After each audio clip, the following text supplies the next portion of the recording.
to do with cell phone service in the city, about which we all know there have been significant issues. One proposed solution to this problem has been a municipal broadband. Do you support municipal broadband? And if so, how would you see it implemented and paid for?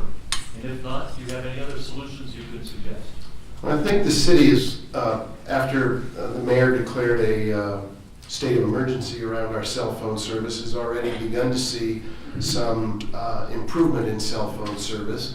A lot of it is going to be resolved by micro cell implants that are attached to either our light towers or other high profile existing towers and inside buildings, so that we can send signals a block or more away without having to make a huge investment on the part of the city to improve the quality of cell service. Going forward, I think the city will be negotiating with cell providers so that there is actual revenue that comes out of this solution, and we end up with a micro system that solves the failures of the system citywide, which were, from what I've been told, largely created by virtue of a free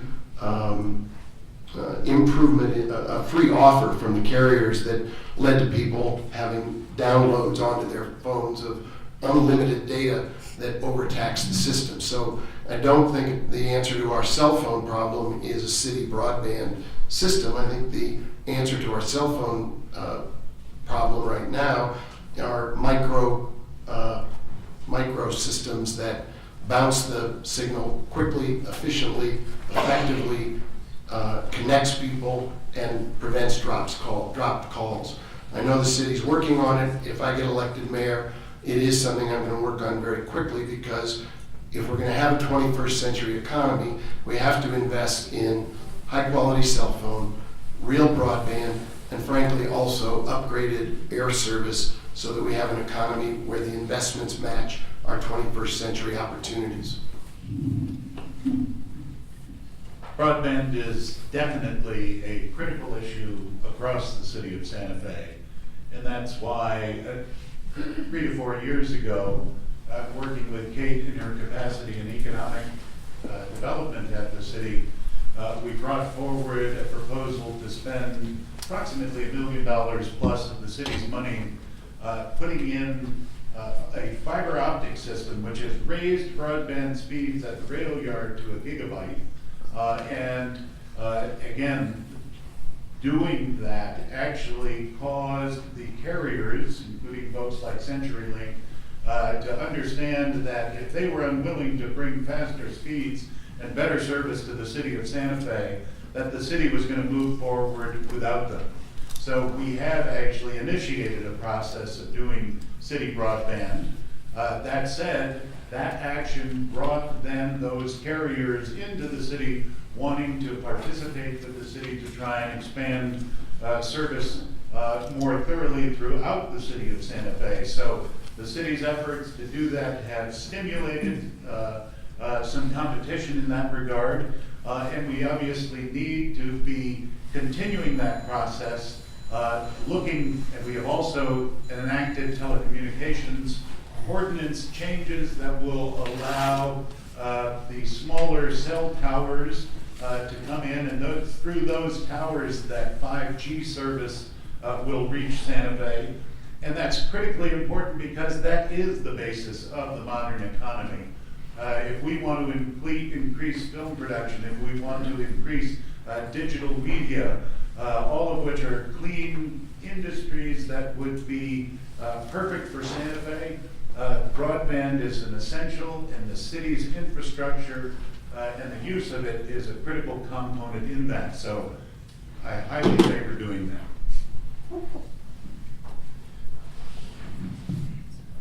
Well, I think many of us have had our issues with these dead spots and have had calls dropped, but when public safety cannot establish consistent communications in the event of an emergency, then it could become a life or death situation, and that's what we don't want in the city of Santa Fe.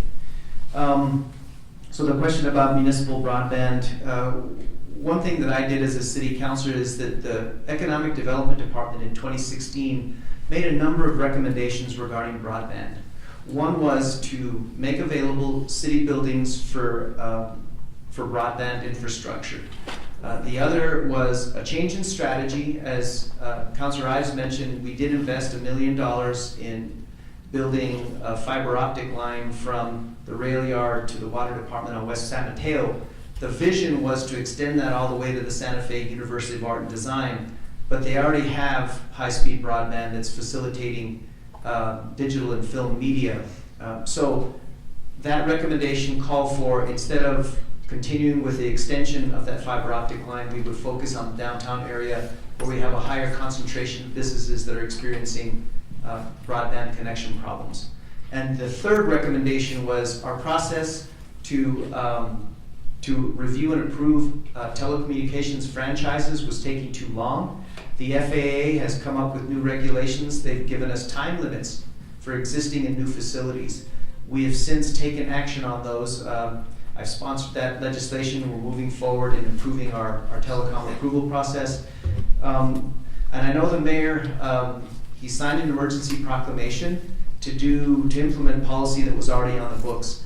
The only problem I have with that is this gives Verizon sole authority to install their facilities at top city buildings on a temporary basis, but they would be able to leave them there permanently. And if you elect me mayor, we're going to make sure that use of city buildings is open to all other telecom providers and not given to Verizon as sole use. Thank you. So when the city's broadband manager, whom I had the great privilege of supervising, came and said, I figured it out. I figured out what we can do for this $1 million, and we're going to break CenturyLink's monopoly. And we're going to do that by creating this alternative fiber optic path into the old phone company on East Alameda. And I said, what do you mean the phone company? And he said, well, all the retail service is actually dependent on the old copper wires for the phone system. And the only way in, everybody is beholden to CenturyLink to get that. And if we get a telecom as opposed to an internet service provider, and there are all these technical things that have to do with how the system works, including the difference between telecom, really phone companies, and internet service providers. So we did that, and as Councilor Ives and Councilor Maestas have both referenced, there's a number of outcomes to this project that has increased speeds and really helped our broadband situation.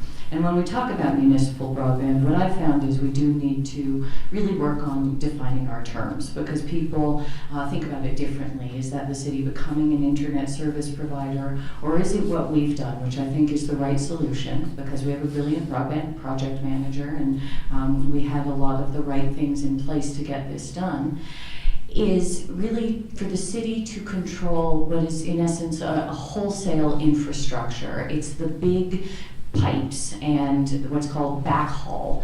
And this allows an equitable way for internet service providers whom you call and you say, my internet's not working. We don't really want the city doing that. But that it allows equal access through this infrastructure that is controlled and has prices set by the city. We also are now building a broadband network through the Santa Fe Public Schools. Again, I'm on the Board of Education. And one of the key things we have to look at is equity of access. And the next phase now is to use our franchise agreement so we have public rights of way that we can compel our carriers to run broadband all over the city and make a much more equitable coverage area for this community. Well, I think everybody knows the cell phone service has really gotten really bad over the last few months. But you got to look at this is the thing that I have is with the towers. Where are you going to put them? Are you going to put them in District 1? Are you going to put them in District 2? Guess where they're going to end up being put? District 3 and 4. That's where it always has. So you have to have buy-in. You have to have that dialogue with the people. I brought Wi-Fi to City Hall the first year that I got elected, and people freaked. People really freaked. They said, "You're going to bring in Wi-Fi into City Hall? Are you crazy, Ron?" And I literally had to open up my computer, turn it to everybody, and show them there's about 7 or 8 hotspots right now beaming in here. So, you know, we have to embrace this technology. And as mentioned, it has to be embraced citywide. You know, you can drive down on a Saturday, Sunday during the school year, and you'll see kids. If the library's not open, kids will be there with their laptop because we make sure that there's a signal at the Southside Library so our kids can use it. You know, we have to be equitable citywide. And when we talk about, you know, the broadband, that is something we definitely need to work on. We talk about, yes, we have it in the rail yard, we have it in the downtown area, and we stopped right there at Midtown. Well, guess what? There's another segment of Santa Fe on the south side. We need to make sure they're important as well. We need to say, hey, we're the city, we're listening to you, this is what we need to do. But again, we need to have that talk. Now, I agree with Alan on the small little antennas. That is something that we could implement right now. But again, buy them. If somebody sees something like that going up in their neighborhood, what's going to happen? Are we going to get NIMBY? Not in my backyard. We have to have that dialogue. We have to have that discussion. Because if we want our 5G, it's got to go somewhere, guys.